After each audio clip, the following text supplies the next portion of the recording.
Welcome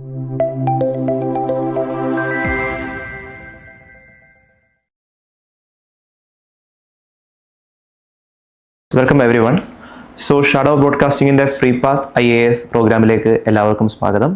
myself Sachin. ഇന്ന് നമ്മൾ discuss ചെയ്യാൻ പോകുന്നത് സിവിൽ സർവീസിൻ്റെ തന്നെ ഏറ്റവും ഇമ്പോർട്ടൻ്റ് ആയിട്ടുള്ള, അതായത് നമുക്കറിയാം 2 പേപ്പറാണ് സിവിൽ സർവീസിനുള്ളത്. ഒന്ന് ഫസ്റ്റ് പേപ്പർ 1 നമ്മൾ GS, അതായത് നമ്മൾ നോർമൽ സബ്ജക്ട്സ് ഒക്കെ വരുന്നുണ്ട്, എക്സ്ക്ലൂഡിങ് മാത്സ് ഇല്ലല്ലോ. സെക്കൻഡ് പേപ്പറിലേക്ക് വരുമ്പോഴാണ് നമ്മുടെ ആപ്റ്റിറ്റ്യൂഡ് ടെസ്റ്റ് ചെയ്യാനും അതുപോലെ തന്നെ എത്രമാത്രം നമ്മുടെ തിങ്കിങ് സ്കില്ലൊക്കെ നമുക്കൊന്ന് ടെസ്റ്റ് ചെയ്യണം എന്ന് തോന്നിക്കഴിഞ്ഞാൽ അതിനുവേണ്ടി അവരൊരു പേപ്പർ ഇറക്കി. അതാണ് ഏത് second paper, that is civil service aptitude test. Okay, അതാണ് CSAT. ഇത് നമ്മൾ ഡിസ്കസ് ചെയ്യുന്നത് CSAT കുറിച്ചാണ്. CSAT ഒരു കുറച്ച് വർഷങ്ങളായതേ ഉള്ളൂ ഇൻട്രൊഡ്യൂസ് ചെയ്യാൻ തുടങ്ങിയിട്ട്. ഈ പേപ്പറിൻ്റെ പ്രത്യേകത, ഇതിലൊരു 50% അല്ലെങ്കിൽ എബവ് 50 to 70% മാത്സും ബാക്കി 30% റീഡിങ് കോംപ്രിഹെൻഷനുമാണ്. ഇന്ന് നമ്മൾ ഡിസ്കസ് ചെയ്യുന്നത് മാത്സ് ആണ്. Basically we will starting with maths part, or നമുക്ക് ക്വാണ്ട് പാർട്ട് എന്ന് പറയാം. ഓക്കെ, നിങ്ങൾക്ക് I think you can already see in the screen നമ്മൾ സ്റ്റാർട്ട് ചെയ്യുന്ന ടോപ്പിക് അടക്കം കാണാൻ പറ്റുന്നുണ്ട്. ഓക്കെ, ഇതിനകത്ത് നമുക്ക് 8 തൊട്ട് 10ാം ക്ലാസ് വരെയുള്ള മാത്സേ ഉള്ളൂ. 8 അല്ലെങ്കിൽ നമുക്കൊരു 7 പിടിക്കാം. 7 തൊട്ട് 10 വരെ മാത്സിൽ നമ്മൾ എന്തൊക്കെ പഠിക്കുന്നു അതിൻ്റെ ആ കൺസെപ്റ്റിനെ ബേസ് ചെയ്ത് കുറച്ച് ക്വസ്റ്റ്യൻസ്. പരീക്ഷയുടെ ഒരു ഡിഫിക്കൽട്ടി നോക്കിക്കഴിഞ്ഞാൽ അത്ര ഈസി പരീക്ഷയല്ല. നമ്മൾ കാണുമ്പോൾ ക്വസ്റ്റ്യൻ പേപ്പർ നോക്കുന്ന സമയത്ത് നമ്മൾ ഫ്രീ ആയിട്ടിരിക്കുന്ന ടൈമാണെങ്കിൽ ക്വസ്റ്റ്യൻ പേപ്പർ നോക്കുമ്പോൾ നമുക്ക് കുറച്ച് ഈസി ആയിട്ട് തോന്നിയേക്കാം. പക്ഷേ ആക്ച്വലി ആ ഒരു എക്സാം ഹോളിൽ ചെന്ന് കഴിഞ്ഞാൽ നമുക്ക് അതിൻ്റേതായിട്ടുള്ളൊരു പ്രഷറുണ്ട്. ഫോർ എക്സാമ്പിൾ, ഫസ്റ്റ് പേപ്പർ കഴിഞ്ഞിട്ടാണ് ഈ പേപ്പർ വരുന്നത്. ഇപ്പോൾ ഫസ്റ്റ് പേപ്പർ നമുക്ക് നന്നായിട്ട് പെർഫോം ചെയ്യാൻ പറ്റിക്കഴിഞ്ഞാൽ സെക്കൻഡ് പേപ്പർ കുറച്ചുകൂടെ നമുക്ക് കംഫർട്ടബിൾ ആയിട്ട് എഴുതാം. പക്ഷേ ഫസ്റ്റ് പേപ്പർ നമ്മൾ അറ്റൻഡ് ചെയ്തു, നമ്മൾ അത്ര സാറ്റിസ്ഫൈഡ് അല്ല, ചിലപ്പോൾ കോളിയാകാതിരിക്കുക. അപ്പോൾ നമ്മൾ സെക്കൻഡ് പേപ്പറിലേക്ക് വരുമ്പോൾ ഒരു ചെറിയൊരു സ്ട്രെസ് ഉണ്ടാവും. അപ്പോൾ എന്ത് ഈ പേപ്പറിനെ അത് അഫക്റ്റ് ചെയ്യും. നമ്മൾ വിചാരിക്കും എളുപ്പമാണെന്ന് അല്ല. അതിന് ഏറ്റവും വലിയ എക്സാമ്പിളാണ് 2022-ലും 2023-ലെയും CSAT പേപ്പർ. അന്ന് പരീക്ഷ എഴുതിയ ആരോട് ചോദിച്ചാലും നിങ്ങൾക്ക് മനസ്സിലാകും ആ പേപ്പറിൻ്റെ ഒരു നിലവാരം എബവ് ദ സ്റ്റാൻഡേർഡ് ലെവലായിരുന്നു. ഒരു സ്റ്റാൻഡേർഡ് ലെവൽ ഉണ്ടായിരുന്നു 2021 വരെ, ഒരു standard level. That means okay, എല്ലാവരും വിചാരിച്ചു ഇത്രയും പഠിച്ചാൽ മതി, ഇതിനപ്പുറത്തേക്ക് നമുക്ക് സ്ട്രെസ് ചെയ്യേണ്ട ആവശ്യമില്ല, പേപ്പർ കയറി പോകാമെന്ന്. പക്ഷേ 22-23 ആയപ്പോഴത്തേന് എന്ത് ചെയ്തു, ഇവർ സ്റ്റാൻഡേർഡ് അങ്ങ് കൂട്ടി. പുതിയതല്ല, നമ്പർ സിസ്റ്റത്തിൽ തന്നെ വരുന്ന പെർമിറ്റേഷൻ എന്ന് പറയുന്ന ഒരു ടോപ്പിക്കിലേക്ക് വന്നു. ക്വസ്റ്റ്യൻസ് ആർക്കും പെട്ടെന്ന് അങ്ങോട്ട് ചെയ്യാൻ പറ്റാതായി. ആക്ച്വലി ക്വസ്റ്റ്യൻ ചെയ്യാൻ പറ്റാത്തതാണോ പ്രശ്നം? അല്ല, ക്വസ്റ്റ്യനൊക്കെ ചെയ്യാൻ പറ്റും, പക്ഷേ കുറച്ച് ടൈം എടുക്കും. ഇവിടെ ഒരു ക്വസ്റ്റ്യന് നമുക്ക് 2.5 മിനിറ്റാണ്. Total 80 questions are there. 80 ക്വസ്റ്റ്യൻസിൽ നമുക്ക് ഒരു 27 ക്വസ്റ്റ്യൻ റീഡിങ് കോംപ്രിഹെൻഷൻ മാറ്റിക്കഴിഞ്ഞാൽ ബാക്കി 53 ക്വസ്റ്റ്യൻസ് ഏതാണ്? മാത്സ് തന്നെയാണ്.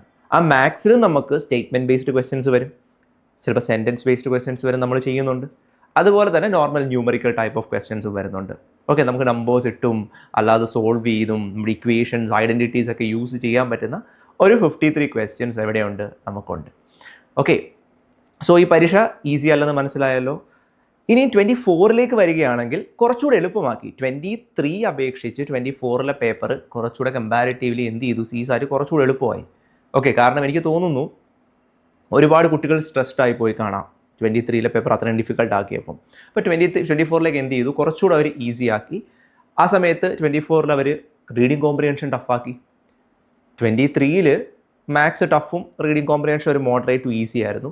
24ൽ വന്നപ്പം മാത്സ് കുറച്ചുകൂടെ എളുപ്പമായി, പക്ഷേ ഈ റീഡിങ് കോംപ്രിഹെൻഷൻ എന്ത് ചെയ്തു, കുറച്ചുകൂടെ കൺഫ്യൂസിങ് ആക്കി. അത് ഓപ്ഷനാണ് കൺഫ്യൂസിങ്, ക്വസ്റ്റ്യൻ അല്ല കൺഫ്യൂസിങ്. ഓപ്ഷൻ വായിക്കുമ്പോൾ നമുക്ക് തോന്നും ആ ഓപ്ഷൻ A ശരിയാണ്. ബാക്കി ഓപ്ഷൻസ് വായിക്കുമ്പോൾ ചിലപ്പോൾ തോന്നും അയ്യോ ഓപ്ഷൻ Cയും ശരിയാണല്ലോ എന്ന്. ആക്ച്വലി അങ്ങനെ ആകാം. പക്ഷേ ഓപ്ഷനിൽ ബോത്ത് ദ ഓപ്ഷൻ കറക്റ്റ് എന്നോ അല്ലെങ്കിൽ നെയ്തർ ദ ഓപ്ഷൻസ് കറക്റ്റ് എന്നോ ഒന്നുമില്ല. ആകെയുള്ള 4 ഓപ്ഷൻസ്, ഓപ്ഷൻ 1, 2, 3, 4 4 സ്റ്റേറ്റ്മെൻറ്റ് തന്നു. അപ്പോൾ നമുക്ക് എന്ത് ചെയ്യാൻ പറ്റത്തില്ല, പെട്ടെന്ന് അങ്ങോട്ട് ഐഡൻറ്റിഫൈ ചെയ്യാൻ കുറച്ച് ബുദ്ധിമുട്ട് വരും. അതാണ് ഈ ഒരു പരീക്ഷയുടെ പ്രത്യേകത. പരീക്ഷ ഒരുപാട് പാടല്ല, പക്ഷേ എന്ത് ചെയ്യും, ടൈം കൺസ്യൂം ചെയ്യും. ചില ക്വസ്റ്റ്യനിൽ നമ്മൾ എന്ത് ചെയ്യും, ക്വസ്റ്റ്യൻ നമുക്കറിയാം ഈ ക്വസ്റ്റ്യൻ കിട്ടുമെന്ന്, 2 മിനിറ്റ് കിട്ടണം, പക്ഷേ നമുക്കറിയാം ക്വസ്റ്റ്യൻ കിട്ടുമോ, നമ്മളിങ്ങനെ ചെയ്തുകൊണ്ടിരിക്കും. ചെയ്ത് എന്ത് ചെയ്യും, ഒരു 5 മിനിറ്റ് 6 മിനിറ്റ് ആ ക്വസ്റ്റ്യൻ അങ്ങ് കൊടുത്തു. അതുപോലത്തെ ഒരു 3 ക്വസ്റ്റ്യൻ കിട്ടിയാൽ തന്നെ നമ്മൾ നോക്കുമ്പോൾ എന്ത് ചെയ്തു, സമയം അങ്ങ് പോയി അല്ലേ. നമ്മൾ നോക്കിയമ്പം സമയം പോയി, പിന്നെ നമ്മൾ എന്ത് ചെയ്യും, ടെൻഷനാകാൻ തുടങ്ങും. ടെൻഷൻ അടിച്ചു കഴിഞ്ഞാൽ നമുക്ക് അറിയാവുന്ന ക്വസ്റ്റ്യന് നമ്മൾ എന്ത് ചെയ്യും, തെറ്റിക്കും. ഓക്കെ, നമ്മൾ അത് ഒഴിവാക്കാൻ വേണ്ടി ആണ് നമ്മൾ ഇന്ന് ട്രെയിൻ ചെയ്യാൻ പോകുന്നത്. You are going to have a great basics on the first chapter number system. ഇനി തോന്നുന്നു നിങ്ങൾക്ക് എന്തുകൊണ്ട് ഞാൻ നമ്പർ സിസ്റ്റം ചൂസ് ചെയ്തു. കാരണം 53 ക്വസ്റ്റ്യൻ ഉണ്ടെങ്കിൽ ആ 53 ക്വസ്റ്റ്യനിൽ അതിലെ 50%, അതായത് 20 to 25 ക്വസ്റ്റ്യൻസ് നമുക്ക് എവിടെ മാത്രമേ വരുന്നുള്ളൂ? നമ്പർ സിസ്റ്റത്തിൽ നിന്ന് മാത്രം കിട്ടും. നമുക്ക് 20 to 25 ക്വസ്റ്റ്യൻസ് നമുക്ക് എവിടെ നിന്ന് മാത്രം കിട്ടും? നമ്പർ സിസ്റ്റത്തിൽ നിന്ന് മാത്രം കിട്ടും. ഈ നമ്പർ സിസ്റ്റത്തിൽ നിങ്ങൾ വിചാരിക്കും നമ്മൾ പഠിക്കുന്ന നാച്ചുറൽ നമ്പർ, ഹോൾ നമ്പർ മാത്രമേ ഉള്ളൂ. അല്ല, പല ടൈപ്പ് ഓഫ് നമ്പേഴ്സ് ഉണ്ട്. ആ നമ്പേഴ്സിൻ്റെ പല ടൈപ്പ് ഓഫ് ഓപ്പറേഷൻസ് ഉണ്ട്. പിന്നെ നമുക്കറിയാം ഡിജിറ്റ്സ് ഉണ്ട്. അപ്പോൾ അതിനെ നമ്പറിനെ വെച്ച് മാത്രം നമ്മൾ എന്ത് ചെയ്യും? ഇങ്ങനെ 8 ക്വസ്റ്റ്യൻ ഉണ്ടായിക്കൊണ്ടിരിക്കും. ഓക്കെ, അതാണ് ഈ ഒരു ചാപ്റ്ററുടെ പ്രത്യേകത. കാണുമ്പോൾ നമ്പർ സിസ്റ്റം തുടങ്ങുമ്പോഴും ഭയങ്കര എളുപ്പമാണ്. നമ്മൾ ടൈപ്പ് ഓഫ് നമ്പർ സിസ്റ്റം ഒക്കെ ഇങ്ങനെ പറയും. വിചാരിക്കും യെസ് ഇതൊക്കെ നമ്മൾ ചെറുപ്പത്തിൽ പഠിച്ചതല്ലേ, പെട്ടെന്ന് ചെയ്യാൻ പറ്റില്ലെന്ന്. പക്ഷേ ആക്ച്വൽ ക്വസ്റ്റ്യനിലോട്ട് വരുന്ന ടൈമിൽ നമുക്ക് എന്ത് ചെയ്യും? ചെറിയൊരു ബുദ്ധിമുട്ട് വരും. പക്ഷേ കുറച്ചൊന്ന് എഫേർട്ട് ഇട്ടാൽ ഈ 20 തൊട്ട് 25 ക്വസ്റ്റ്യനിൽ നമുക്ക് ഈസി ആയിട്ട് ഒരു 15 തൊട്ട് 18 ക്വസ്റ്റ്യൻസ് ഈസി ആയിട്ട് എന്ത് ചെയ്യാം? ക്രാക്ക് ചെയ്യാം. കുറച്ചുകൂടെ ടൈം ഇട്ടാൽ ചിലപ്പോൾ 25 ക്വസ്റ്റ്യൻ ആണെങ്കിൽ അത് 22 ക്വസ്റ്റ്യനും എന്ത് ചെയ്യാം? നമുക്ക് ക്രാക്ക് ചെയ്യാം. ആ 28 ക്വസ്റ്റ്യൻ ശരിയാക്കിയാൽ മതി അല്ലേ? ഈ പരീക്ഷയുടെ പ്രത്യേകത അതാണ്. 28 ക്വസ്റ്റ്യൻ ശരിയാക്കി, അല്ലെങ്കിൽ 27 ക്വസ്റ്റ്യൻ ശരിയാക്കി കഴിഞ്ഞാൽ നമ്മൾ സേഫ് സോണിലാണ്. എന്ത് ചെയ്യാൻ പാടില്ല? വേറെ ക്വസ്റ്റ്യൻ ഒന്നും ആൻസർ തെറ്റിക്കാൻ പാടില്ല. ഇപ്പോൾ നിങ്ങൾക്ക് ആൻസർ തെറ്റിക്കണമെന്ന് തോന്നി, അപ്പോൾ നിങ്ങൾ എന്ത് ചെയ്യണം? ഒരു 32 ക്വസ്റ്റ്യൻ അറ്റൻഡ് ചെയ്യണം. ഈ 32 ക്വസ്റ്റ്യനിൽ നിങ്ങൾക്കൊരു 29 എണ്ണം അല്ലെങ്കിൽ ഒരു 30 എണ്ണം ശരിയായെന്ന് വെച്ചു. 29 എണ്ണം 30 എണ്ണം ശരിയായി, 2 എണ്ണം തെറ്റി, കുഴപ്പമില്ല, നമ്മൾ സേഫാണ് അല്ലേ? സേഫായിട്ട് എന്ത് ചെയ്യാം? നമുക്ക് ഈ പരീക്ഷ കയറി പോകാൻ പറ്റും. അതാണ് ഈ പരീക്ഷയുടെ പ്രത്യേകത. ആക്യുറസി. ഓക്കെ, GS ഫസ്റ്റ് പേപ്പറിൻ്റെ പോലെ 100 ക്വസ്റ്റ്യനിൽ 80 എണ്ണമോ 85 എണ്ണമോ ഒന്നും അറ്റൻഡ് ചെയ്യണ്ട. ഇവിടെ 80 ക്വസ്റ്റ്യനിൽ കറക്റ്റായിട്ട് 30 ക്വസ്റ്റ്യൻ ചെയ്താൽ മതി. നമുക്ക് എന്ത് ചെയ്യാം? ഈ പേപ്പർ പാസ്സാകാം. കേൾക്കുമ്പോൾ ഭയങ്കര എളുപ്പമാണല്ലേ, 30 ക്വസ്റ്റ്യൻ അല്ല ഉള്ളൂ, നമുക്ക് ഈസി ആയിട്ട് ക്രാക്കാക്കി കൂടെയെന്ന്.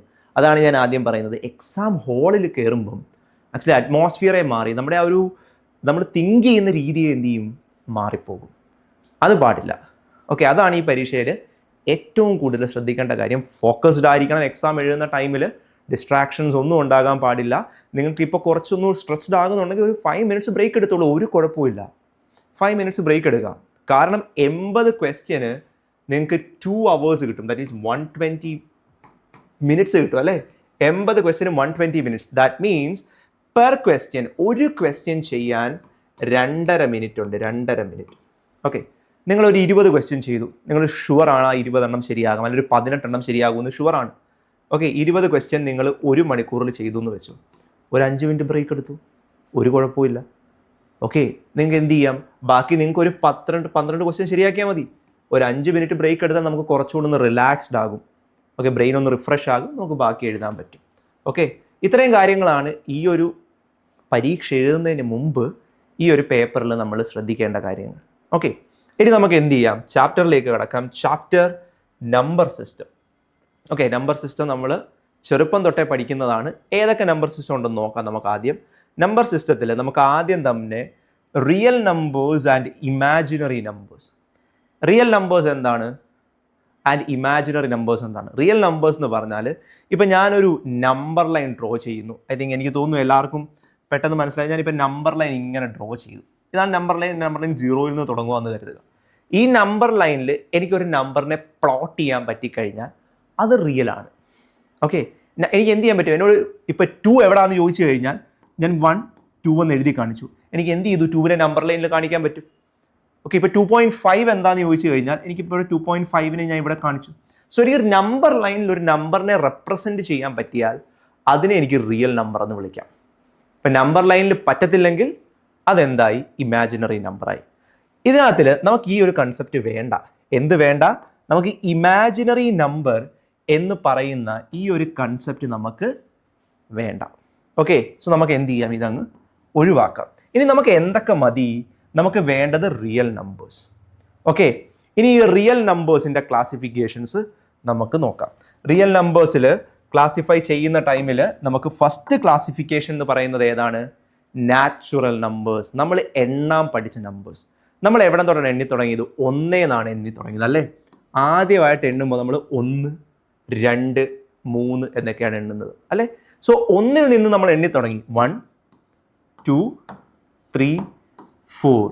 അല്ലെ, ഇങ്ങനെ പൊക്കോണ്ടേയിരിക്കും 5, 6, 7. അതിനെ പറയുന്ന പേരാണ് നാച്ചുറൽ നമ്പേഴ്സ്. സോ ഈ ടൈപ്പ് ഓഫ് നമ്പേഴ്സിന് നമ്മൾ എന്ത് പറയും? Natural numbers. ഇതിനെ നമ്മൾ നാച്ചുറൽ നമ്പേഴ്സ് എന്ന് പറയും. ഇത് ഷോർട്ട് ഫോം ആണ് നമ്പേഴ്സിന് NOS. ഓക്കെ, ഇനിയും നമ്മൾ 0യിലേക്ക് വന്നു. ഇനി നമ്മൾ എന്ത് ചെയ്തു? 0ത്തിൽ നിന്ന് എണ്ണാൻ തുടങ്ങി. അപ്പോൾ നമ്മൾ എന്ത് ചെയ്യുന്നു? 0യിൽ നമുക്ക് തുടങ്ങാം. 0, 1, 2, 3, 4 ഇങ്ങനെ പൊക്കോണ്ടേയിരിക്കും. സോ എന്ത് ചെയ്തു? ഈ ഒരു നാച്ചുറൽ നമ്പറിൻ്റെ കൂടെ നമ്മൾ 0യും കൂടെ കൊടുത്തു. എന്ത് കൊടുത്തു? നാച്ചുറൽ നമ്പറിൻ്റെ കൂടെ നമ്മൾ 0യും കൂടെ ആഡ് ചെയ്യുമ്പോൾ നമുക്ക് കിട്ടുന്ന നമ്പേഴ്സിൻ്റെ പേരാണ് ഹോൾ നമ്പർ. നമ്മൾ അതിനെ എന്ത് പറയും? We will call it as whole number. So whole നമ്പറിനെ നമുക്ക് എന്ത് പറയാം? നാച്ചുറൽ നമ്പറിൻ്റെ കൂടെ 0 ആഡ് ചെയ്തു. അതെന്താണ്? Whole number. ക്ലിയർ ആണല്ലോ? ഇനി നമുക്ക് എന്ത് ചെയ്യാം? അടുത്ത നമ്പറിലേക്ക് പോകാം. അതായത് ഇപ്പം 0, 1, 2, 3 ഇങ്ങനെ പൊക്കോണ്ടിരിക്കുന്നു. ഇനി 0യെക്കാളും കുറയാവും നമ്പർ 0യ്ക്കും താഴെ വരാൻ പറ്റുമോ? അതാണ് നമ്മൾ ചെക്ക് ചെയ്യാൻ പോകുന്നത്. പറ്റും. 0യ്ക്ക് താഴേക്ക് വരുന്ന നമ്പേഴ്സിനെ ഞാനിപ്പോൾ എന്ത് ചെയ്തു? മൈനസ് അറ്റാച്ച് ചെയ്തു. -1, -2, -3 എക്സെട്രാ. സോ ഇവിടെ നോക്കി, ഒരു -1, -2, -3 എക്സെട്രാ എന്നൊരു സിസ്റ്റം വന്നല്ലേ. നെഗറ്റീവ് സൈൻ അറ്റാച്ച് ചെയ്തു. ഞാൻ എന്ത് ചെയ്തു? മൈനസ് സൈൻ അറ്റാച്ച് ചെയ്തു. ആ ടൈപ്പ് ഓഫ് നമ്പേഴ്സിനെ പറയുന്ന പേരാണ് നെഗറ്റീവ് നമ്പേഴ്സ്. മൈനസ് അറ്റാച്ച് ചെയ്തു വരുന്ന നമ്പേഴ്സിനെ പറയുന്ന പേരാണ് negative numbers. Okay, they are called negative numbers. അങ്ങനാണെങ്കിൽ ഈ നെഗറ്റീവ് നമ്പേഴ്സും നമുക്ക് ഈ ഹോൾ നമ്പറും കൂടെ എടുത്താലോ? നെഗറ്റീവ് നമ്പർ എടുക്കുന്നു, കൂടെ ഞാൻ ഹോൾ നമ്പറും കൂടെ എടുക്കുന്നു. Negative numbers plus whole number. So ഈ ഒരു ഫുൾ സിസ്റ്റത്തിനെ എനിക്ക് പുതിയൊരു പേരിൽ വിളിക്കാം. It is called integers. അവരെ ഞാൻ എന്ത് വിളിക്കും? അവരെ ഞാൻ ഇൻറ്റീജേഴ്സ് എന്ന് വിളിക്കും. So they are called integers. Okay, so ആദ്യം 1ൽ നിന്ന് സ്റ്റാർട്ട് ചെയ്തു. 1, 2, 3, 4 എക്സെട്ര ഇങ്ങനെ പൊക്കോണ്ടിരിക്കുന്നു. അവരെ നാച്ചുറൽ നമ്പേഴ്സ്. ദെൻ 0 അതിൻ്റെ കൂടെ അറ്റാച്ച് ചെയ്തു. 0, 1, 2, 3, 4 എക്സെട്ര അത് ഹോൾ നമ്പേഴ്സ്. ദെൻ നമ്മൾ എന്ത് ചെയ്തു? ഒരു നെഗറ്റീവ് സൈൻ അറ്റാച്ച് ചെയ്ത നമ്പേഴ്സിനെ കൊണ്ടുവന്നു. -1, -2, -3 അവരെ നമ്മൾ എന്തെന്ന് വിളിച്ചു? നെഗറ്റീവ് നമ്പേഴ്സ് എന്ന് വിളിച്ചു. ഇപ്പം ഈ നെഗറ്റീവ് നമ്പർ, ദെൻ 0, പിന്നെ നമ്മൾ ഈ 1, 2, 3 എല്ലാം കൂടെ ആഡ് ചെയ്തു. അവരെ നമ്മൾ എന്ത് വിളിച്ചു? V will call them as integers. ഇനി അതിൽ ഓരോ ടേമും ഇമ്പോർട്ടൻ്റ് ആണ്. ഇത് നെഗറ്റീവ് ഇൻറ്റീജേഴ്സ്.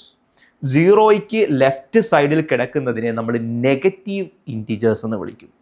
0യ്ക്ക് റൈറ്റ് സൈഡിൽ കിടക്കുന്നതിനെ നമ്മൾ പോസിറ്റീവ് ഇൻറ്റീജേഴ്സ് എന്ന് വിളിക്കും. സോ നമുക്ക് അതൊന്ന് നോക്കാം അല്ലേ.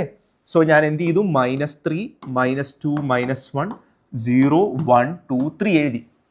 ഇത് 0യ്ക്ക് റൈറ്റ് സൈഡിലും നമ്പേഴ്സ് ഉണ്ട്, 0യ്ക്ക് ലെഫ്റ്റ് സൈഡിലും നമ്പേഴ്സ് ഉണ്ട് അല്ലേ. 0യ്ക്ക് റൈറ്റ് സൈഡിലുള്ളതിന് ഞാൻ എന്ത് വിളിക്കും? I will call it as positive integers. അവരെ എനിക്ക് എന്ത് വിളിക്കാം? Positive integers. ഓക്കെ, അതുപോലെ തന്നെ 0യ്ക്ക് ലെഫ്റ്റ് സൈഡിലേക്ക് വരുന്നു. എന്ത് വരുന്നു? 0യ്ക്ക് ലെഫ്റ്റ് സൈഡിലേക്ക് വരുന്നു. അതിനെ ഞാൻ എന്ത് വിളിക്കും? Negative integers. അവരെ ഞാൻ എന്ത് വിളിക്കും? Negative integers. ഈ ടേംസ് ഇമ്പോർട്ടൻ്റ് ആണ്. ക്വസ്റ്റ്യൻ അകത്ത് പോസിറ്റീവ് ഇൻറ്റീജർ അല്ലെങ്കിൽ നെഗറ്റീവ് ഇൻറ്റീജർ എന്ന് എടുത്ത് പറയുന്നുണ്ടായിരിക്കും. ജസ്റ്റ് ഇൻറ്റീജർ മാത്രം ആ ക്വസ്റ്റ്യനിൽ വായിച്ചു പോകാൻ പാടില്ല. പോസിറ്റീവ് ഇൻറ്റീജർ ഇപ്രാവശ്യത്തെ ക്വസ്റ്റ്യൻ പേപ്പർ എടുത്താലും 2023 എടുത്താലും 22 എടുത്താലും ഏത് വർഷം എടുത്താലും നിങ്ങൾക്ക് അതിനകത്തൊരു ഏതെങ്കിലും അറ്റ്ലീസ്റ്റ് 2 ക്വസ്റ്റ്യനിലെങ്കിലും നിങ്ങൾക്ക് കാണാൻ പറ്റും പോസിറ്റീവ് ഇൻറ്റീജേഴ്സ് അല്ലെങ്കിൽ നെഗറ്റീവ് ഇൻറ്റീജേഴ്സ് അല്ലെങ്കിൽ നോൺ സീറോ ഇൻറ്റീജേഴ്സ്. 0 ആകാൻ പാടില്ല, നോൺ സീറോ ആയിരിക്കണം, അല്ലെങ്കിൽ നോൺ സീറോ പോസിറ്റീവ് ഇൻറ്റീജേഴ്സ്. ഇങ്ങനെയൊക്കെ പല പല പല പല ടേമിലുണ്ടാവും. നമ്മൾ എന്ത് ചെയ്തിരിക്കണം? അത് അറിഞ്ഞിരിക്കണം. ഓക്കെ, അത് അറിഞ്ഞിരിക്കണം. നമുക്കറിയാം 0 is neither positive nor negative. 0 positive അല്ല, 0 നെഗറ്റീവ് അല്ല. ഓക്കെ, അതുകൊണ്ടാണ് ഞാൻ 0യെ എന്ത് ചെയ്ത് അങ്ങനെ തന്നെ വെച്ചേക്കുന്നത്. ഓക്കെ, എനിക്ക് -0 എന്നോ +0 എന്നോ ഒന്നും പറയാൻ പറ്റത്തില്ല. 0 ഈസ് ജസ്റ്റ് 0. ഓക്കെ, ഇനി എന്താണ് negative integers and positive integers? Clear ആണല്ലോ. ഇനി നമുക്ക് അടുത്ത ഒരു നിങ്ങൾക്ക് കാണാൻ പറ്റുന്നുണ്ട് റാഷണൽ നമ്പേഴ്സ്. റാഷണൽ നമ്പേഴ്സിനെ നമുക്ക് ഇതിലേക്ക് വരാം. റാഷണൽ നമ്പേഴ്സിലേക്കൊക്കെ നമ്മൾ വരും. Okay, we will come to rational numbers, irrational numbers, fractions ഒക്കെ നമ്മൾ വരും. നൗ ഇൻറ്റിജേഴ്സിനെ തന്നെ നമുക്ക് താഴെ നോക്കാം. അല്ലേ? ഇൻറ്റിജേഴ്സിനെ തന്നെ അവർ രണ്ടായിട്ട് ക്ലാസിഫൈ ചെയ്തിട്ടുണ്ട്. ഒന്ന് 0 ആകാം, ഒന്ന് നെഗറ്റീവ് ആകാം, ഒന്ന് പോസിറ്റീവ് ആകാം. ഈ പോസിറ്റീവിനെ അവർ നാച്ചുറൽ നമ്പർ എന്ന് വിളിച്ചു. പോസിറ്റീവും 0യും കൂടെ ചേർന്നപ്പോൾ ഹോൾ നമ്പർ എന്ന് വിളിച്ചു. ഇനി ഈ പോസിറ്റീവ് നമ്പറിനെ തന്നെ നമുക്ക് എന്ത് ചെയ്യാം? വീണ്ടും വീണ്ടും ക്ലാസിഫൈ ചെയ്യാൻ പറ്റും. ഓക്കെ, ഞാൻ കുറച്ച് മുമ്പോട്ട് പോകുന്നതിന് മുമ്പ് എല്ലാവരോടും ഒരു കാര്യം, എല്ലാവരും അറ്റ്ലീസ്റ്റ് മൾട്ടിപ്ലിക്കേഷൻ ടേബിൾ ഒരു 10 വരെയെങ്കിലും പഠിച്ചിരിക്കുക. അത് ഭയങ്കര ഹെൽപ്ഫുൾ ആണ്. അറ്റ്ലീസ്റ്റ് 10, ഇപ്പോൾ 15 വരെ 20 വരെ പഠിക്കാൻ പറ്റും, 15 to 20 വരെ പഠിക്കാൻ പറ്റുന്നുണ്ടെങ്കിൽ അത്രയും ബെറ്റർ ആണ്. നമുക്ക് കാൽക്കുലേഷൻസ് കുറച്ചുകൂടി ഈസി ആക്കാൻ പറ്റും. ഓക്കെ, അറ്റ്ലീസ്റ്റ് 10 വരെയെങ്കിലും അറിഞ്ഞിരിക്കുകയാണ് നമുക്ക് മൾട്ടിപ്ലിക്കേഷൻ എന്ത് ചെയ്യാം, ഒരു ബുദ്ധിമുട്ടും ഇല്ലാതെ നമുക്ക് ഈസി ആയിട്ട് ചെയ്തു പോകാൻ പറ്റും. 20 വരെ 15 അല്ലെങ്കിൽ 20 വരെ പഠിക്കുകയാണെങ്കിൽ നമുക്ക് ഭയങ്കര ഈസി ആയിരിക്കും കാൽക്കുലേഷൻ. അതൊന്ന് ശ്രദ്ധിക്കുക എല്ലാവരും. ഇനി നമ്മൾ പഠിക്കാൻ പോകുന്നത് we are going to call even numbers and odd numbers. Okay, എന്താണ് ഈവൻ നമ്പർ അല്ലെങ്കിൽ എന്താണ് ഓഡ് നമ്പർ? ഈവൻ നമ്പർ എന്ന് പറഞ്ഞാൽ ഒരു നമ്പറിനെ നമുക്ക് 2 വെച്ച് ഡിവൈഡ് ചെയ്യാൻ പറ്റിയാൽ അത് ഈവൻ നമ്പറാണ്. ഞാനിപ്പോൾ എക്സാമ്പിൾ, ഞാൻ ഒരു 4 എടുക്കുന്നു. ഞാൻ എന്തെടുക്കുന്നു? 4 എടുക്കുന്നു. ഞാൻ 4നെ 2 വെച്ച് എന്ത് ചെയ്തു? ഡിവൈഡ് ചെയ്തു. ഞാൻ 2 വെച്ച് ഡിവൈഡ് ചെയ്യുമ്പോൾ എനിക്ക് എന്ത് കിട്ടും? 2 കിട്ടും അല്ലേ? സോ ഞാൻ എന്ത് ചെയ്തു? 4നെ ഡിവൈഡ് ചെയ്യുന്നു. 2 2s are 4. എനിക്ക് എന്ത് കിട്ടി? റിമൈൻഡർ. ഇത് റിമൈൻഡർ ആണല്ലേ, ഇതിനെ പറയുന്ന പേരാണ് റിമൈൻഡർ. എനിക്ക് റിമൈൻഡർ 0 കിട്ടി. അതായത് ഒരു നമ്പർ 2 വെച്ച് ഡിവിസിബിൾ ആണെങ്കിൽ അത് ഈവൻ ആണ്. ഒരു നമ്പർ 2 വെച്ച് ഡിവൈഡ് ചെയ്യാൻ പറ്റിയാൽ അത് ഈവൻ ആണ്. നമുക്ക് എക്സാമ്പിൾ എടുക്കാമല്ലോ. 4 ഒരു എക്സാമ്പിളാണ്. അടുത്ത എക്സാമ്പിൾ ഞാൻ 6 എടുക്കുന്നു. 6 ഡിവൈഡ് ബൈ 2 ചെയ്തു, എനിക്ക് എന്ത് കിട്ടും? 3 കിട്ടും. അടുത്ത് ഞാൻ 8 എടുക്കുന്നു. 8 ഡിവൈഡ് ബൈ 2 ചെയ്തു, അതെത്ര കിട്ടും? 4. നമ്മൾ എടുക്കാത്ത ഒരു നമ്പർ ഉണ്ട്, ഞാൻ 2 അങ്ങ് എടുക്കുന്നു. 2 ഡിവൈഡ് ബൈ 2 എടുത്തപ്പോൾ എനിക്ക് എന്ത് കിട്ടി? 1 കിട്ടി അല്ലേ? 2 ഡിവൈഡ് ബൈ 2 ചെയ്തപ്പം എനിക്ക് എന്ത് കിട്ടി? 1 കിട്ടി. സോ ആ ടൈപ്പ് ഓഫ് നമ്പേഴ്സിനെ പറയുന്ന പേരാണ് എന്ത്? Even numbers. ഇനി ഞാൻ ഒരു നമ്പർ എഴുതാം. ഓക്കെ, ജസ്റ്റ് ഒരു നമ്പർ എഴുതാം. -4.